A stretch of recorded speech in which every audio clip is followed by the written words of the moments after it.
And we are live. With gas prices skyrocketing last week and energy markets roiled by recent news, it has appeared to me and others that the veneer of the climate change subject has wore off a bit.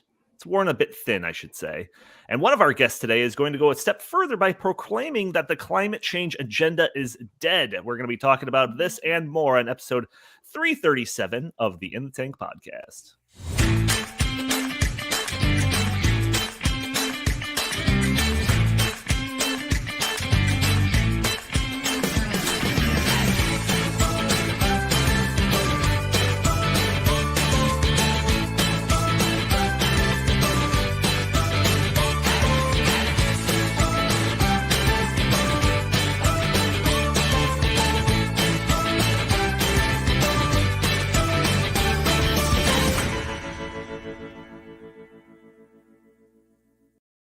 All right. Welcome to the In the Tank podcast. As always, I'm your host, Donald Kendal.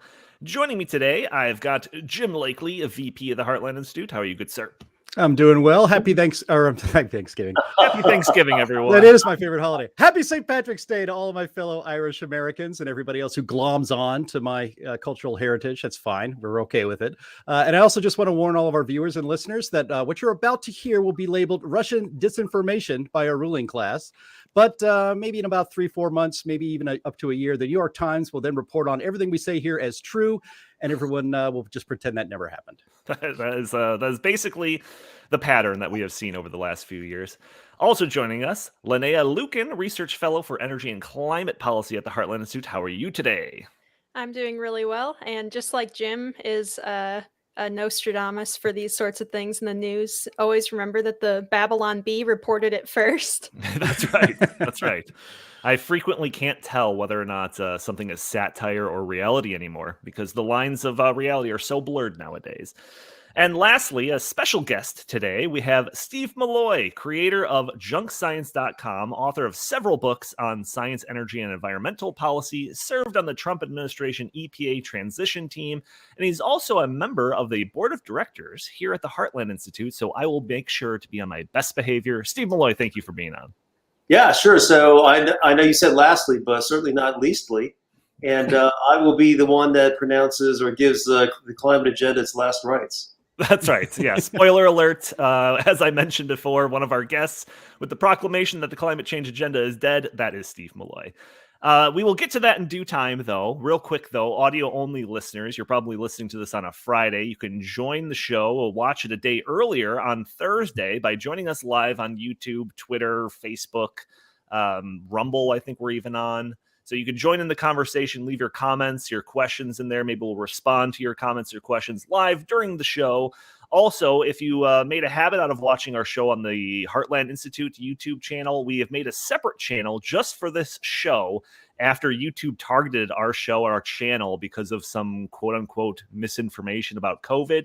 So in an attempt to make sure that our entire channel didn't get thrown in the garbage, we made a separate channel just for the In the Tank podcast where we don't have to worry about self-censorship or anything like that. So if you want to help support free speech, make sure to go over to that channel, the In the Tank podcast YouTube channel, and hit subscribe there and don't miss an episode. So before we get to the topic at hand, I want to touch on something that we, I think, have touched on pretty much every spring on the show, and that is the concept of daylight savings time. This has always been a thing that has annoyed me, and in the past, we've dedicated entire segments of the show to talk about the maleffects of changing the time back and forth during the year. And as this year's spring ahead occurred, I just grumbled and went along my day, feeling like I was doomed to suffer the rest of my life through this, moving up and down an hour during the course of the year. But then I saw a headline that filled me with some hope. The headline was U.S. Senate approves bill to make daylight savings time permanent. Jim, I'm going to start with you here. Did you see this story, and did you rejoice as much as I did when you heard this news? No, I didn't rejoice. I mean, I don't know what the big deal is. I don't know why everybody gets so upset about daylight savings time. I mean, yeah, I'm a little bit more tired the first week after we spring forward. The sleeping patterns are a little bit put off, but the idea of making it permanent, I think is actually dumb. If you just make standard time permanent, right? I mean, daylight savings time, you're going to have kids in the winter going to school in pitch darkness, waiting for school buses. I mean, that's dumb. I mean, but I used to like daylight savings time, kind of like the beginning of March Madness or the Masters coming around. Daylight savings time means, as a kid, I loved it. Because you're able to play outside. I was a free range kid of the 70s and 80s, so I was able to be out there and about in the neighborhood. And so, the rule was when the streetlights come on, it's time for you to head home. And so daylight savings time meant the streetlights came on at like 8:30, right? 8:45. So I'm out there playing football or riding my bike or playing baseball with my friends in the summer until, past 8 o'clock. I thought it was great. But look, I don't care if we're going to go to permanent all daylight savings time. I guess we'll adjust. I just think this entire argument is silly. I just don't mind it all that much. Steve, are you with me in rejoicing? Or are you with Jim grumbling? I'm with Jim grumbling. Oh, okay. That podcast over. Let's cancel this whole show. I don't think any of this is a big deal, switching back and forth, but that's just me. If we're going to pick one, why do we want to pick one where, as Jim said, kids are going to have to go to school when it's dark? You have to wake up later if you like to wake up in the light. I like to wake up with light. And then lastly, I can't believe with all the things going on in the world today, all the problems we have, this is what Congress can agree on. That's right. I mean, this is really sad. Yeah, it passed in like a near unanimous vote, if I recall correctly. So I'd be interested to see what happens. In this article, it says the U.S. Senate on Tuesday passed legislation that would make daylight savings time permanent starting in 2023, ending the twice annual changing of the clocks, and a move promoted by supporters advocating brighter afternoons and more economic activity. So boom, economic activity is pulling at your heartstrings, Jim. So... All right, well, we can get past this. I thought we would have a little bit more, but whatever, it's fine. And if you're wondering how I'm going to tie this into our main topic of discussion, well, daylight savings time originated as a policy proposal to conserve energy. Started in Germany in 1916 during World War I as a way to conserve fuel. The rest of Europe followed suit. The U.S. temporarily started it in 1918, tried again in 1942, became permanent in 1966. So now it seems like people are so disinterested in conserving energy thing that they unanimously supported voting to end this practice. So it's probably not the most sound logic, but whatever. We needed a transition, and this is what I came up with. Anyways, let's talk about climate change.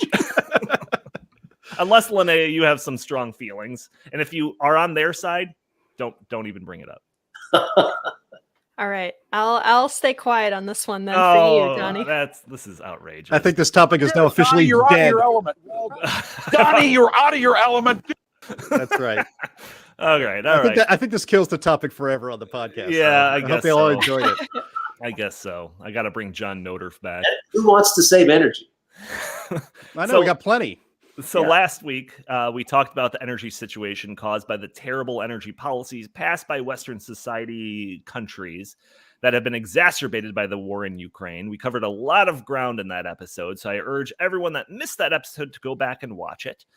One of the results, however, of this out-of-whack energy sector was the seemingly contradictory response from the Biden administration. We went over this a lot in last week's podcast, but basically, on the one side of their mouth, they tried to claim that oil and gas production is going great. And in fact, we're reaching out to Iran and Saudi Arabia and Venezuela for more oil. And then on the other side of their mouth, they were saying that we just need to start shifting quicker to renewable energy. So we covered this in length last episode, but before I go any further into our topic at hand, Steve, do you want to comment on any of that? Well, I think the Biden administration has prioritized climate uber alles, and they are doing what they can to, if they, by asking Saudi Arabia, OPEC, Iran, and Venezuela for more oil, they're hoping they can just sort of turn that on, turn it off. I mean, that's giving them the benefit of the doubt. But at home, they want the climate agenda. Joe Biden, Jen Psaki, Buttigieg, Transportation Secretary, Jen Granholm, the Energy Secretary, they've all basically come out and said that, higher gas prices are going to get us to that, green energy nirvana that they're after. And all their actions are against cheap energy in this country, against the oil and gas industry, against nuclear power. They're not doing anything to increase production here. And of course, increased production here is what kept oil prices so low during the Trump administration. You'll recall at the beginning of COVID, we were producing so much oil, we forced Russia and Venezuela, or Russia and Saudi Arabia, into a production war that at the very beginning of COVID actually sent oil prices negative for a while. So, we need more oil, and Biden is against that. Yeah, no doubt. Again, we covered a lot of this in length last episode, so check it out. It's episode 336. Maybe I'll link it in the show notes here. So anyone that clicked on this video, it's got a big picture of John Kerry, and then it's got the little, the words on it. The title of it is the climate change agenda dead? And that's the question I really want to talk about on this podcast. But I guess first we should define what the climate change agenda is.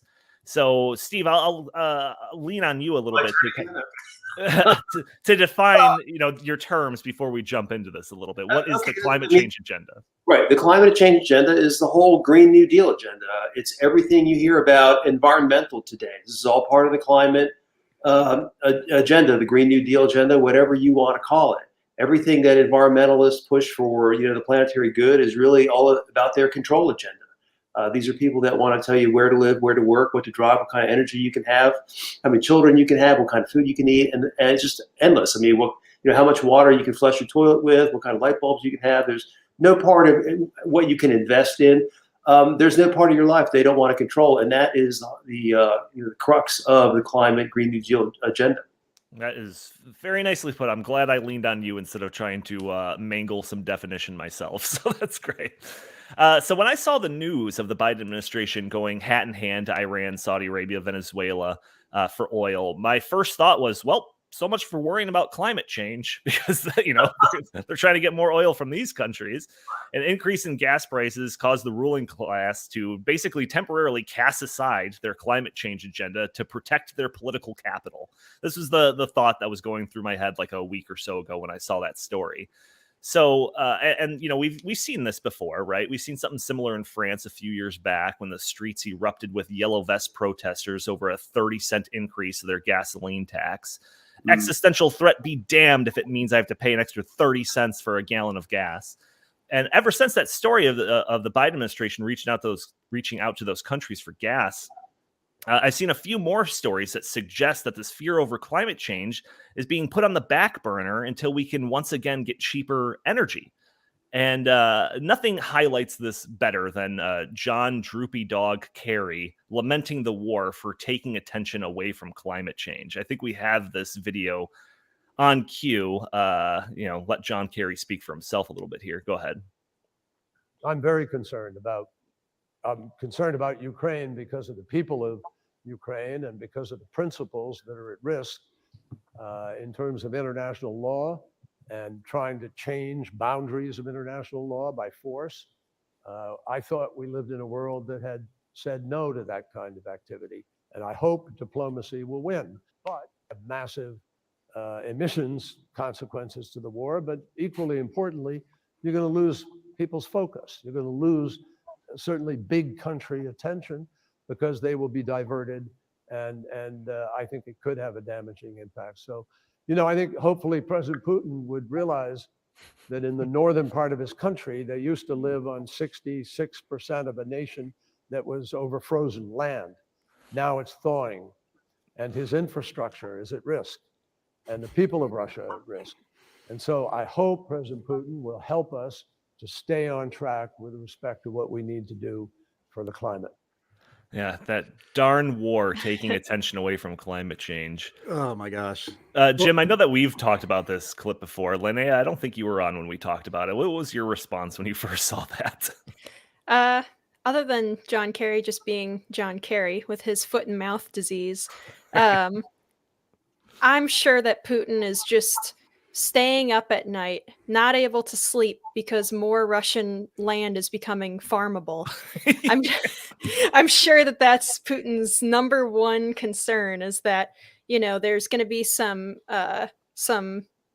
issues with buildings sinking a bit from the land getting soft, maybe.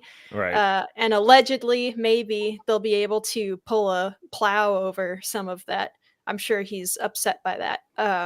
And even if that wasn't the case, I'm sure that the, comfortable West's concern with the weather is at the top of his priorities as well. Yeah, that darn war, taking attention away from climate change. Jim, I think this was your favorite clip when we went over it a couple weeks ago. Well, because it's both ridiculous and offensive in equal measure. I mean, hey, John Kerry, living on frozen ground sucks. That's why not a lot of people live on frozen ground, because you can't farm it. You can barely put livestock on it. Greenland was called Greenland because the Vikings brought livestock to graze on the green grass. When it turned into frozen ground, they left. Okay. And secondly, for him, the biggest concern is not the thousands of innocent civilians dying in Ukraine from Russia's war. They're sending missiles into the sides of residential buildings, for crying out loud. And he laments that, oh my gosh, I hope this doesn't pull the world's attention away from solving the climate crisis. Now I'm going to end my little mini rant here by saying the reason we have Steve on the podcast this week is because we were in a private or a secret chat. Okay, let's just say that, a secret chat, Steve and I and some other people, and he keeps putting on his invaluable Twitter feed called Junk Science at Twitter that the climate agenda is dead. Here's a little news item: the climate agenda is dead. Steve, I said I need you to convince me, because when we have a war going on, an act of aggression that we haven't seen in Europe in decades, and John Kerry still says stuff like that we need to stay on the climate agenda bandwagon. When Klaus Schwab is there with the World Economic Forum, who has been linking the climate agenda and the Great Reset together for years now, and they even said, now that COVID is fading, we're gonna have to hammer on climate to make sure we get our global new world order, whatever the hell they got going on, the Great Reset. Keep that moving forward. We'll just use climate this time. So yeah. I don't care. I don't think it matters how much energy prices go up. I don't think it matters how much people suffer. Kerry doesn't care about the people suffering that are dying from missiles and bombs and grenades and tanks from Russia. So why the hell would they ever care that we're paying $5, $6, $7 a gallon for gas, that our electricity prices, let's just say you paid $100 a month for your gas bill. Now it's $400 a month, and it's going to go up higher and higher and higher. If they don't care about that, and that's not derailing their climate agenda, then nothing will. And so the whole idea the climate agenda is dead, I don't think they're going to give up that easy just because gas prices are $4.50 here in Illinois. Well, if you read my fantastic Twitter feed like you claim, you would know that I said the agenda is dead, but they're not going away. I think I even tweeted a clip from Night of the Living Dead, and that's who we're really fighting at this point. When I was a lad, my father had on his bookshelf this book, 1942, The Year That Doomed the Axis. And it was about how all the events of 1942 really foretold the end of Nazi Germany and Imperial Japan. And even though the war went on for another 3 years, and in fact, we had to drop 2 nuclear bombs on Japan to convince them that, they should just surrender. So these people are not going away, for sure. But I think that, Jim, all the things we've been writing about for the past, in my case, for 30 years now, has come true. I mean, we had an energy crisis last year, and we're still in it, caused by the failure of green policies, specifically the failure of wind in Germany, that sent natural gas prices soaring. What's going on in Ukraine, you can trace this back to the green agenda too. Climate idiocy has made Europe get out of coal and into wind, and got them hooked on Putin's gas, which has had the consequence of enriching and empowering Putin so much that he thinks he could take over Ukraine because Europe can't afford to do without his gas. So and then now we add on the gas prices from the invasion. I think that the agenda is dead. I mean, intellectually it's dead. We've seen the energy price hikes, all the things we foretold about energy scarcity. It's all coming true. Americans don't like paying $5, $6, $7 a gallon for gasoline. Is John Kerry going to go away? No. No, he's going to keep saying the stupidest things possible. But the agenda itself, I don't think is going anywhere. I think Republicans are going to take the Congress in 2022, stand a good chance of taking the White House in 2024. None of those guys, no Republican is going to offer up anything close to the climate agenda. The Biden administration is going to try to ram through climate stuff. through the regulatory agencies, but fortunately there is a 6-3 conservative majority of the Supreme Court. So I think the agenda is dead. They're not going away, but the agenda is gone. Yeah, we got a number of articles here. I'm getting a little bit of an echo. Sorry, where's this coming from? How about now? Okay, good.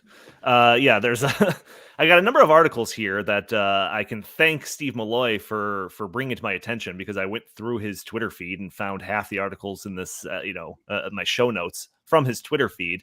And we'll get into some of them specifically. But, last week we talked about Elon Musk a little bit, owner of the largest electric vehicle company, Tesla, saying that we should immediately start drilling for more oil.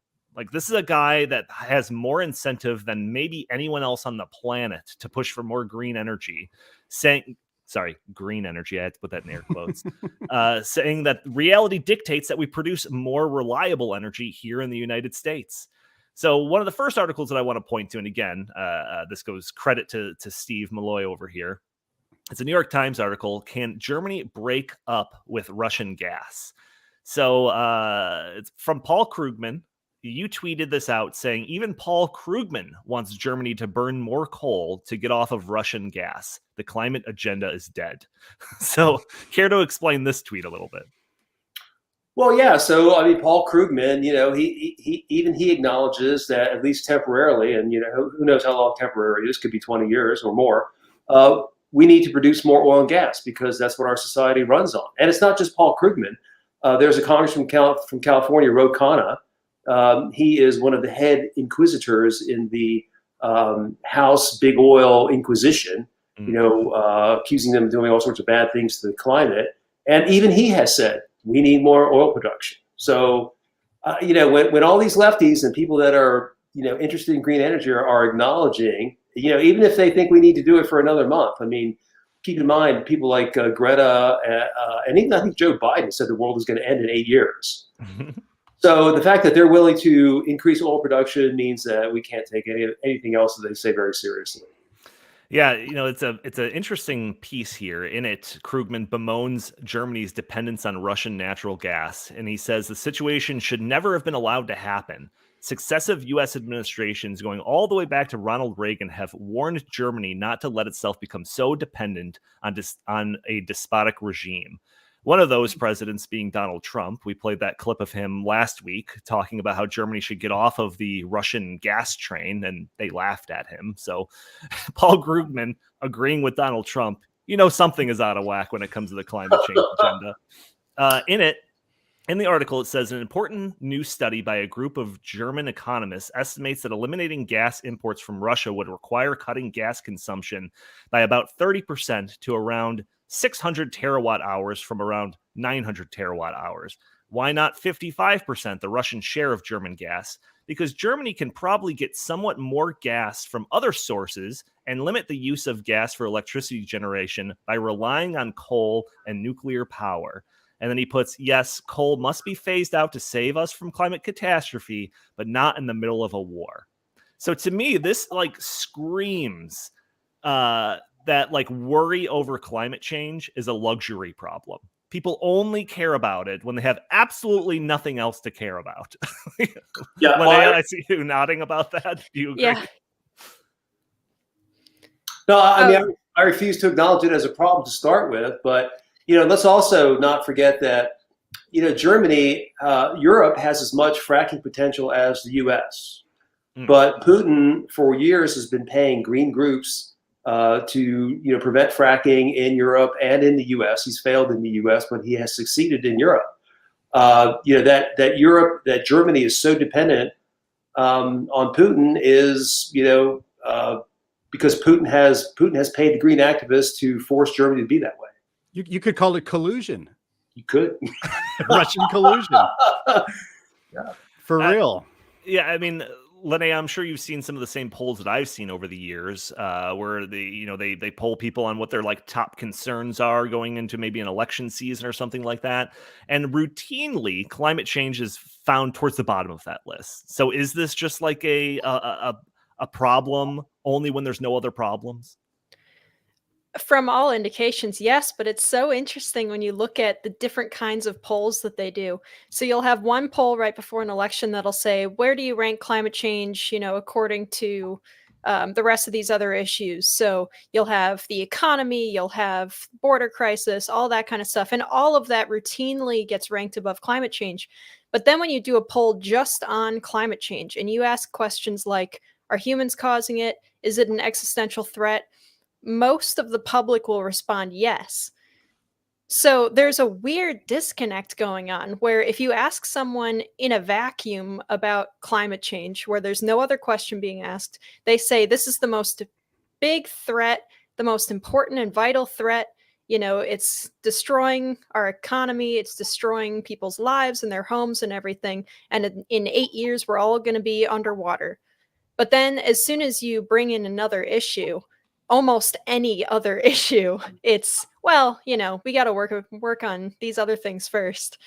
Yeah. If people, I don't know how to explain that kind of a disconnect. Yeah, I mean, Jim. If I could. No, go ahead. Yeah, go ahead, Steve. I think, it's just sort of, virtue signaling on their part. Because, Linnea, if you in surveys like that, if you go to the next level, so are you willing to pay $2 more a month for electricity for climate? Most people will say no. 70% will say no if it hits $10. So people really aren't willing to pay for this. They're willing to say they're concerned. Oh yeah, I'm worried about it. But will you pay for it? No. Jim, you look like you want to jump in? Yeah, I mean, it's like, so the title of this podcast is The Climate Agenda Dead? And I think another way to think about this is like, you might not be interested in the climate agenda, but the climate agenda sure is interested in you, right? Because you may tell pollsters that you're not willing to pay even $2 or $10 a month in higher energy costs, whether that's filling up your tank of gas or paying to heat your home with natural gas. But everybody in America right now is paying a whole hell of a lot more than $10 more a month for the energy that, for all sorts of energy than they were just 6 months ago, especially even 2 years ago. And so you might not be willing to do that. But guess what? You're an unwilling participant in what the future of the Green New Deal future is really going to be like. And this is just a taste. This is a tasting menu of the misery that would come about if the Great Reset and the Green New Deal were actually implemented in policy in the United States and around the world. Yeah, I mean, I don't think there's any doubt about that. But it's always almost election season. It's either election season or it's almost election season, and they have to expend the political capital to press people on this stuff. And it's our duty to highlight the policies that they're putting forth are resulting in the energy prices being so high, so that they do have to expend that political capital when they continue to push these types of things. Well, and I think, we have a unique opportunity right now because everything that Heartland and, the rest of us climate skeptics have been saying for decades now has come true. It has come true. And of course, the left wants to pretend that none of this is happening and that Ukraine actually validates their agenda, that we need more green energy, whatever that means. Right. And that's completely false. And so we're at a unique moment in time. We all need to, take advantage. I hate to, say never waste a crisis, but we've got to fight fire with fire, and we've got to, use this to, validate what we've been saying for all these years and move the ball forward. And then the climate agenda will be dead, and no one will pay attention to these zombies even when they keep coming forward. Yeah, I mean, some of the things that we've covered on this show, I got to come up with a just almost like a highlights clip of the stories that we've covered. There was a couple of months back that was, I think it was a New York Times thing that was energy prices are going to skyrocket, but don't blame the Greens. And in it, they talked about how people in Europe are going to freeze to death because of high energy prices. And this is before the Ukraine-Russia thing. And it's just we're reading this article, but yeah, we predicted this. We said that this was going to happen, and now it's happening. And for them to try to deflect and try to blame everything except for their own policies is something that we can't just allow them to do. So yeah, that's going to be our job to remind people that these are the effects. This is the reality of the policies that you're putting forward. Joe Manchin, Democrat senator from West Virginia, right? Yes. Jim's giving me a thumbs up. Has been a thorn in the side of fellow Democrats over the past year. He made a statement that puts him squarely in the camp of increased domestic energy production. We have that clip ready. Let's play it.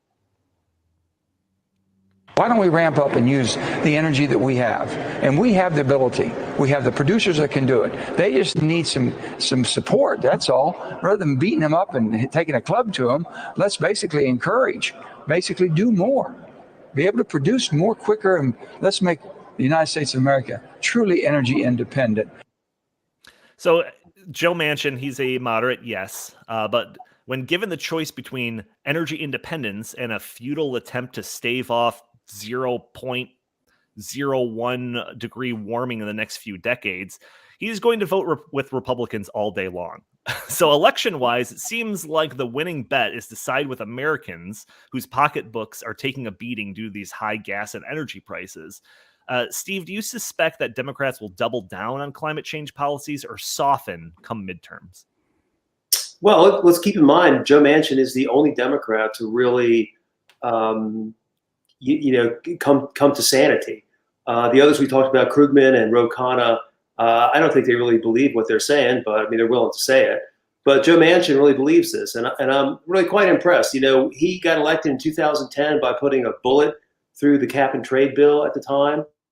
But since then, he's really been quite a disappointment and watched as Obama destroyed half of West Virginia's coal industry.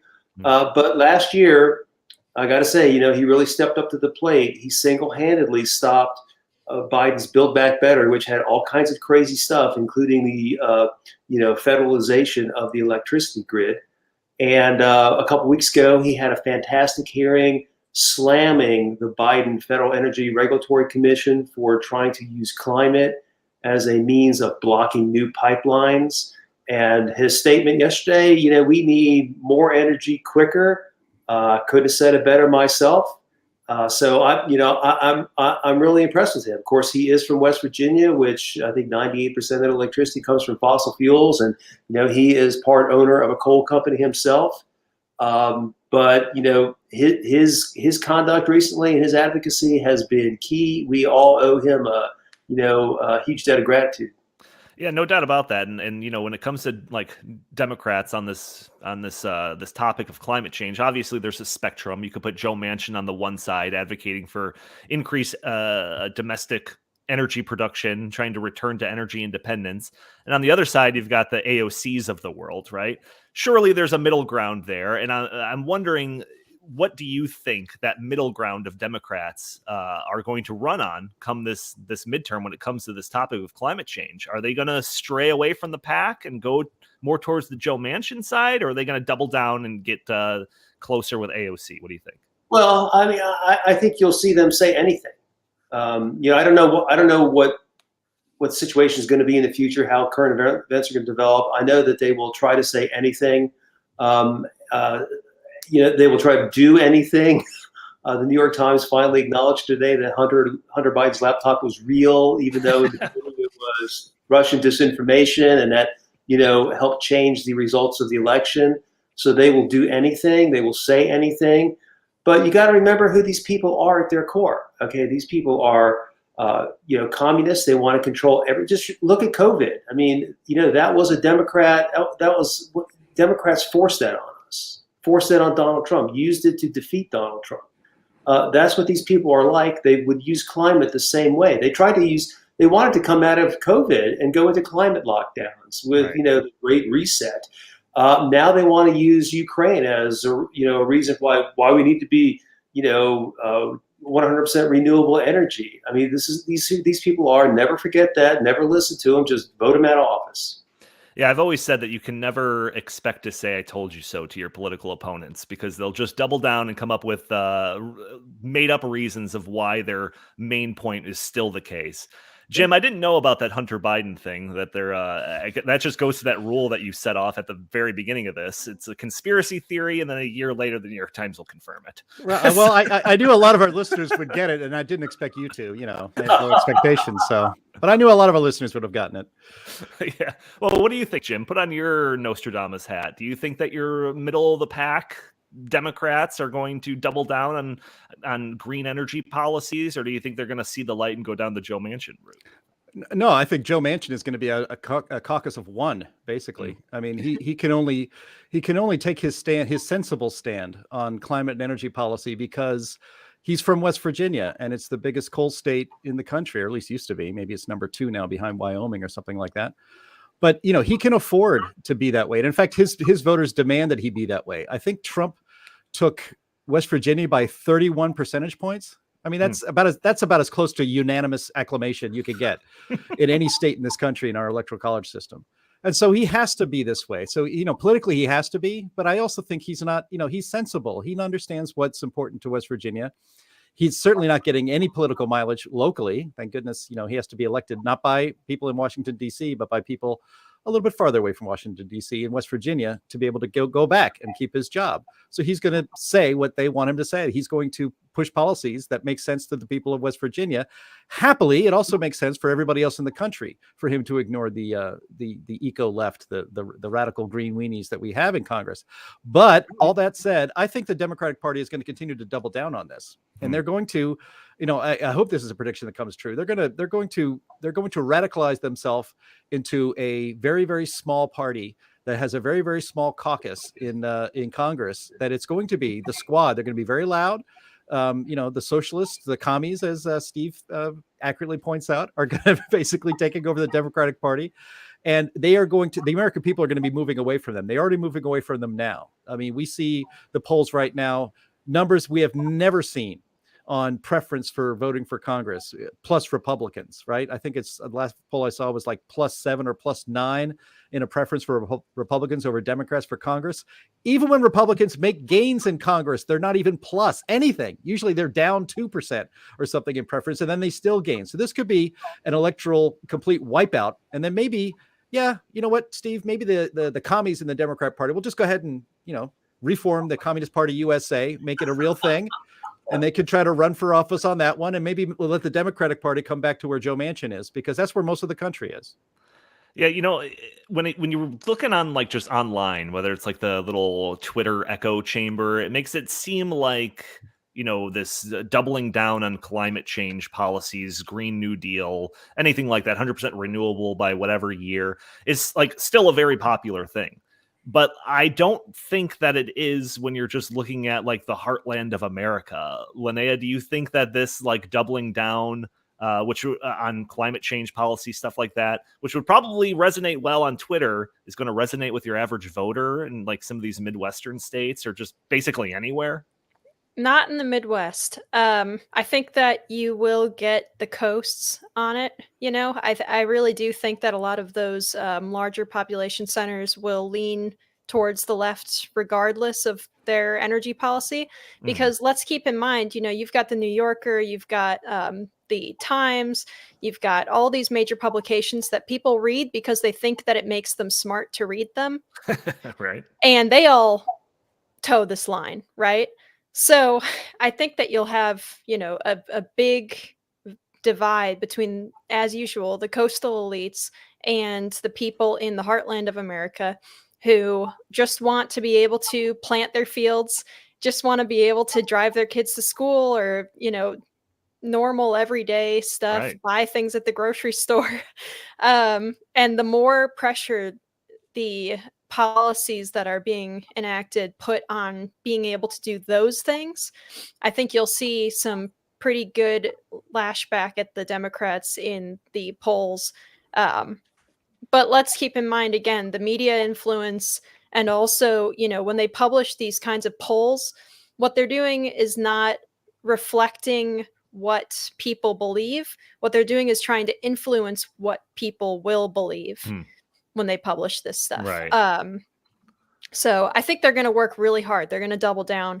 There's an interconnected network of journalists, and this is not a conspiracy theory. There's a website, and I can't remember off the top of my head right now, of an international cohort of newspapers that get together and discuss how to push climate policy as effectively as possible. So we've got that to contend with.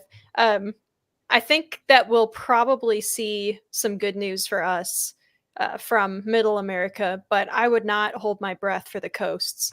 Well, Jim, we've had to play like defense when it comes to anything like climate change related, energy policy wise. I don't know, seemingly for the past decade, probably more. With the maybe a little bit of an exception in like the Trump years, but even that was still pretty staunchly playing defense. And it seems like now would be a better time than ever to start going on the offense. And you were telling me about like a little, almost like an action memo, or I'll let you describe it, that you guys have been working on. Can you take us through that a little bit?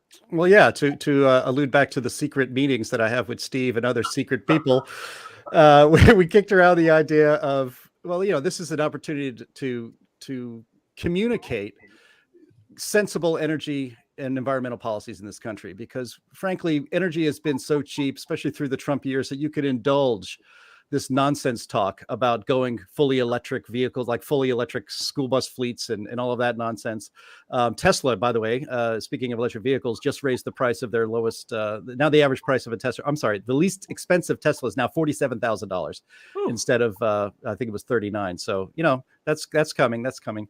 But now is the time, because people are actually getting a sense, actually. They're not seeing the full Green New Deal pain just yet, but they're seeing quite a bit of it, enough, I think, for most people. So now's the time to actually communicate to the public and to people, maybe in Washington, D.C., to give them ideas. Like, now's the time we can solve this problem. We were energy independent just 18 months ago, and we can get back there again, and it shouldn't take too much time. And so, Steve, you had drafted some of these ideas, and I'll just state them all very quickly, and then we can kind of talk about each one. And I think Linnea should have a lot to say about this as well, as a petroleum engineer. But the goal, and we should be communicating this, and this is what people in Washington should be thinking about, is all of the above energy as soon as possible. And we can do that right now. And we should be expediting and streamlining the energy production approval. So all these permits that that gum everything up, and that the approvals that federal agencies can give immediately but don't. Another point is no more anti-energy regulations, no new ones at least, unless it's explicitly authorized by Congress. We can also put an end to anti-energy lawfare. So, people think about like the Natural Resources Defense Council and Greenpeace and all those people. They jump right into the court system. They're granted immediate standing to put a stop to any sensible energy policy. But most people don't know that our own Department of Justice also sues the energy industry to stop them from doing it, which is not exactly in the public interest. And then lastly, recognize the emissions reality. And that is that, the United States, even if, and I know Steve Milloy has made this point a million times on Fox News and other places, that if you shut down all energy, if you could just turn off the lights and just eliminate the United States as an emitter of any carbon dioxide on the globe, it would make no appreciable difference in global emissions, because we're not the biggest offender. And so, if you can communicate those things, not just to the public, but also to Washington, D.C., maybe there's enough Democrats who could actually come around and say, yeah, I'm not actually interested in committing complete political suicide, becoming a member of the Communist Party USA. Maybe I could vote for a couple of these things. Yeah, and Jim, you're a lot more ambitious than I am. I'm just Republicans on our side. That's hard enough, right? Yeah, a lot of the goal of this memo, which hopefully we can get out next week, is really directed at Republicans who, don't bang the drum loud enough for the points you just listed. We need to we need to unleash the energy sector. We need to expedite approvals. We don't need any more stinking regulations. They're not producing. I've worked on environmental issues for 30 years now. I can't think of a single environmental regulation that has improved the environment more than it has cost. We need to stop, investors are reluctant to invest in energy projects nowadays because environmentalists can block them with lawsuits very easily if the government's not doing it themselves. And then the last one is the one that really sort of sticks in my craw with Republicans. Everyone talks about green energy and clean energy, meaningless terms like sustainable development. These things don't mean anything. There's no such thing. 100% of our lives depends on fossil fuels. You cannot have a windmill, a solar panel, a nuclear plant without fossil fuels. The notion that we're going to get off them is ridiculous.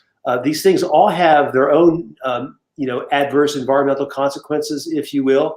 fossil fuels are about as clean as it gets. There's no clearly superior technology out there. We need to stop thinking about, this green nirvana, which doesn't exist, and the clean nirvana, which doesn't exist.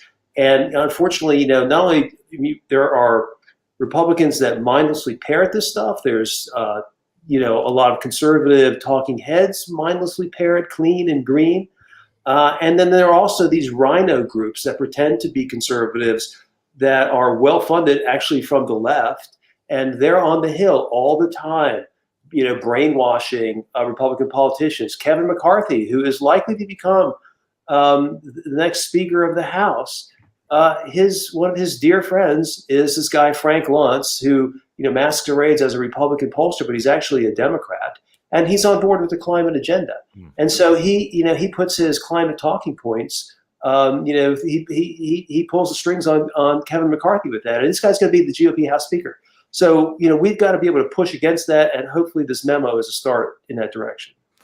Yeah, no, that's a good point. We've been doing a lot of work on the Great Reset recently and the concept of ESGs, and I won't get into all of it. But what we have noticed when we're trying to present this stuff in almost like a bipartisan, like everyone can get behind this, anti-ESG stuff, is that we found that there's a lot of conservatives that'll be like, oh, no, it's just free markets. They should be able to do whatever they want. It's like, okay, maybe we actually have to reassess and start preaching to the choir when we thought that wasn't necessary. So yeah, I could see how that is also going to be the case with all this energy stuff as well. Yeah, no, let me just throw this out there. 15 years ago, we started the first conservative activist mutual fund because we were pushing back on ESG when it was called corporate social responsibility, or CSR. Anyway, I remember we were fortunate enough to have a private meeting with Milton Friedman, the great libertarian economist, before he died, about a year before he died. And we took him this idea of the fund. We told him what's going on. And, he was so locked in the past. He said, the wall came down. We won the war. We don't need to worry about this anymore. Well, I wonder what Milton Friedman would say if he was alive today to listen to AOC and Joe Biden and Jen Psaki and all these crazy, and the rest of the squad, all these crazy people in our government right now who run the government, by the way. Yeah, no doubt. I've got this really interesting article. It's from the BBC. Energy boss, U.S. gas exports can easily replace Russian. So it talks about Toby Rice, who runs the largest U.S. natural gas producer, EQT, who told the BBC that the U.S. could easily replace the Russian supply. Quote, "We've got the ability to do more and the desire to do more." He estimated the U.S. has the potential to quadruple its gas output by 2030. With high energy bills, this should be music to any energy consumer's ears. Yet, if you were to ask the Biden administration officials like Jennifer Granholm or Jen Psaki, they'll say that increasing domestic production is not the solution to the problem. Linnea, when you hear that, what's your response? Well, I think it's become pretty clear to anyone who pays attention that our government does not know, either they do not know how the energy industry works, especially when it comes to oil and gas, or they are intentionally misleading the public about how it works.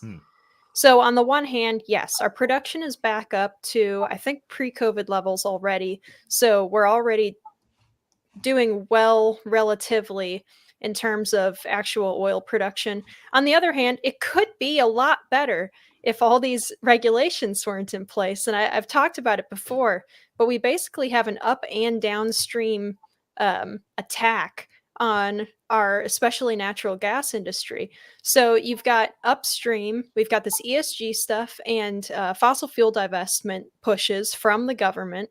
And then downstream, and those upstream ones will impact whether or not a project can even get done. If a company can't fund their project, then it makes drilling for oil basically impossible. And then downstream, you've got all these new regulations about flaring, about methane emissions from plants and pipelines and everything, not to mention pipeline closures and cancellations. So we're caught between a rock and a hard place. And then the Biden administration comes along and says, well, why don't you guys just produce more oil?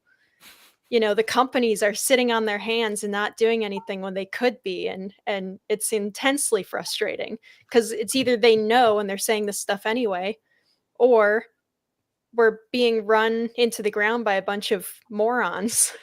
So, and both could be true. I won't rule that Yeah, out. they're not but- mutually exclusive. Yeah, Yeah. embrace the power of I always say. Yeah. Yeah, I mean, but that highlights the point that you're talking about with this memo. It's like, it's not like we're just like this is a pipe dream or something like that. This guy is saying that we have the capacity to quadruple our natural gas production right now, like within the next within the decade. Like I think you might have even told me about this the idea that like there's so much gas and oil under the western part of the country that we could run off of fossil fuels that was produced domestically for like 100 years or something like that. Did you tell me that? More than that. Yeah, exactly. So, this isn't a pipe dream like the left's Green New Deal, which is a pipe dream. This is something that we could actually do, and we could actually start doing it like right now. So this should be something that should be palatable to elected officials and the public at large. We have essentially an infinite supply of fossil fuels, and Europe has the same potential as we do. We should develop our fossil fuels for ourselves. Europe should develop its fossil fuel resources for itself. We should be using coal. We have, hundreds of years of coal. Europe has plenty of coal too. When you throw in nuclear, I mean, we've got energy to burn. There's no reason energy needs to be expensive. There's no reason anyone needs to worry about saving energy. If you're spending more money on energy efficiency, I mean, that's just wrong. That's a waste of money. You're not accomplishing anything. We have all the energy in the world. The only thing that there's more, a higher abundance of on the planet than water, that's energy. And no one should lack for either. If you do, it's because some evil government or activist has gotten in the way. Yeah, it's an interesting thing because any country that is in a tough spot and there's enough political capital behind them, they can start producing, they could start fracking, they could start domestically producing energy. And that's why like things like the schemes like the Great Reset and everything requires a centralized control from a global level to make sure that everyone's playing by the same rules. Because if someone breaks from the pack and starts producing their own oil and energy, the whole system starts to crumble. And all the other countries are like, why are we suffering when Denmark is pulling out a bunch of oil from the ground or something like that? So that's why these schemes that we talk about, whether it's the, Agenda 21 or something like that, or the Great Reset, that's why it requires this top-down centralized control type of scheme. But I do want to get to one other topic, Jim, and I'm actually going to start off with you, so you can comment, on any of that stuff that we just talked about, or comment on what I'm about to tee you up for. But this article that I have, and everything I talk about is in the show notes. It's from the Daily Signal, titled "Democrats, Green Activists Pressure Big Tech to Censor More Climate Misinformation." So this is talking about U.S. Rep. Ro Khanna out of California, as chairman of the House Oversight and Reforms Committee Subcommittee on the Environment. He is conducting hearings on misinformation. He recently tweeted out, quote, "Facebook is preventing us from taking action on climate change by allowing climate misinformation to spread. Congress must step up to hold them accountable."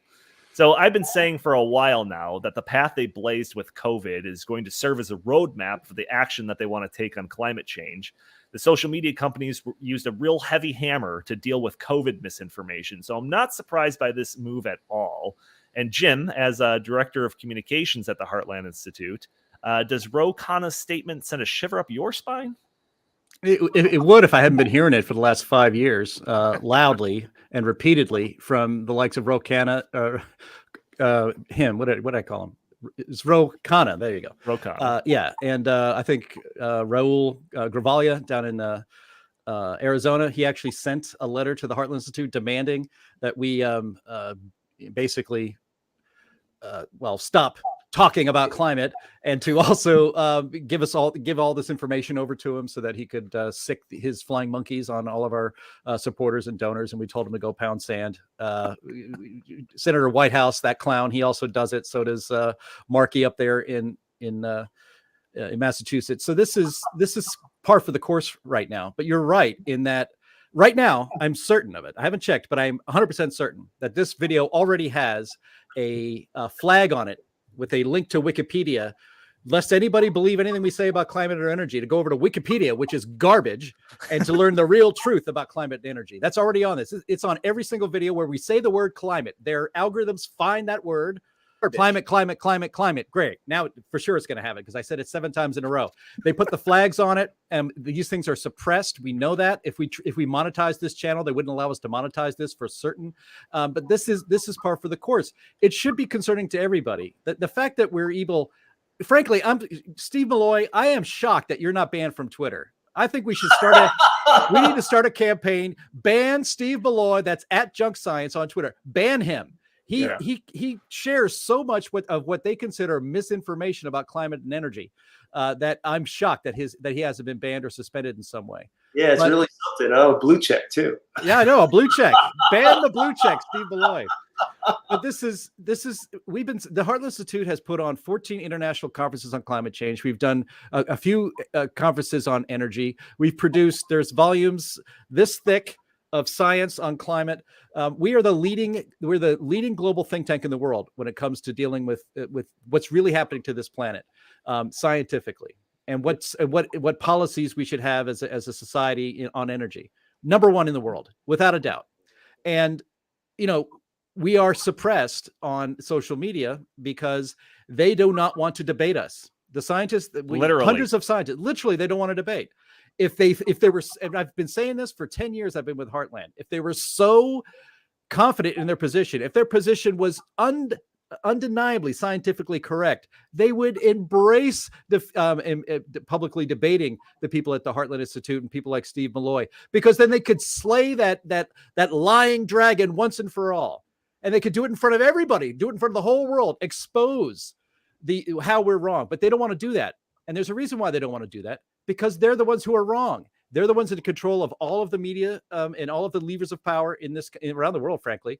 And because they know that we are right, they have to shut us up. And this will continue to go on. And that's the next real crusade, is to put a stop to this totalitarian tactics of the left and increasingly even mainstream Democrats to shut down speech. It's un-American, and it should be called out as such. Well, there's one thing that I want to bring up because of what you were just saying. This is something that we should probably just repeat every podcast where we talk about climate change, and that is just how the whatever censorship is already happening when it comes to this topic on social media, metastasizes. So we've had Chris Talgo on here, who's a senior editor at the Heartland Institute. He's also in charge of pitching our op-eds around, and he has run into a couple of friendly publications, conservative type publications that won't run any climate change related op-eds because they know that if it gets shared on their social media, then it gets throttled. All of their posts will be throttled to a point, and it'll drive their website's traffic down. So even conservative sites will be hesitant to run anything counter to the climate change narrative on their sites. And it's so I always bring that up as saying, you have to go to heartland.org. You have to go to climaterealism.com to see these stories that you might not even be able to see on, Red State or, Town Hall or something. I'm not saying those specifically are doing that, but I'm just saying your conservative branded websites. And also, even though that there is no pending legislation, I don't think, of what this Ro Khanna is calling for, I think him just making the statement could result in social media doing more. Instead of waiting for potential consequences months or years down the line, they can take preemptive steps now to quell so-called disinformation, to A, avoid this legislation coming up in the first place, and B, to stay in the good graces of the ruling class. So just by him making a statement, I think causes ripples. And like I said, the roadmap for COVID sets a pretty clear path for what they can do when it comes to climate change misinformation. So that's why you have to stay tuned to shows like this in the Tank podcast. Go to heartland.org, climaterealism.com, etc., etc.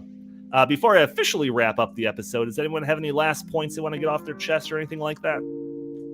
Yeah, I just throw in, just not too long ago, the Washington Post got mad at me for attacking their climate coverage, and they actually called up Twitter and Facebook and says, what is this Steve Milloy guy? Why does he have a blue check? Why is he allowed to talk? And both of them just sort of shrugged their shoulders. Yeah, I mean, so, yeah, it's real, and I'm pretty sure that I've been shadow banned quite a bit on Twitter, nonetheless, even though I'm still alive. I think you really got to look to get my stuff. Yeah, no doubt. All right, fantastic. Well, thank you all for tuning in to this episode of the In the Tank podcast. Again, if you are an audio-only listener, you're probably listening to this on a Friday. You can join us a day earlier. Watch the live stream of this every Thursday at noon Central Time on Facebook, Twitter, Rumble, YouTube, the like. If you like our show, please subscribe, rate, or review for us on iTunes. It would be greatly appreciated. You could also subscribe, share this video. You got to help break through these big tech algorithms by sharing it yourself, leaving a comment, just hitting the like button. Anything like that helps, with the algorithm and all of that. If you'd like, you could follow us on Twitter at In the Tank Pod. Don't do it. Follow Steve Milloy's Junk Science, a much better follow. If you have any comments, suggestions for the show, feel free to email us at intheTankPodcast@gmail.com. Jim Lakely, where can people find you? At Jay Lakely on Twitter, at Heartland Inst on Twitter, and always visit heartland.org. Linnea Lueken, if people are interested in the work that you do, where can they go? Right now, you can find me on Gab at Linnea CL, and you can also go and check out some of our work on climaterealism.com. And Steve Milloy, last but not least, where can the good people go to find your work? It's easy, junkscience.com and on Twitter at junkscience. Fantastic. Thank you all for joining us. We will talk to you next week.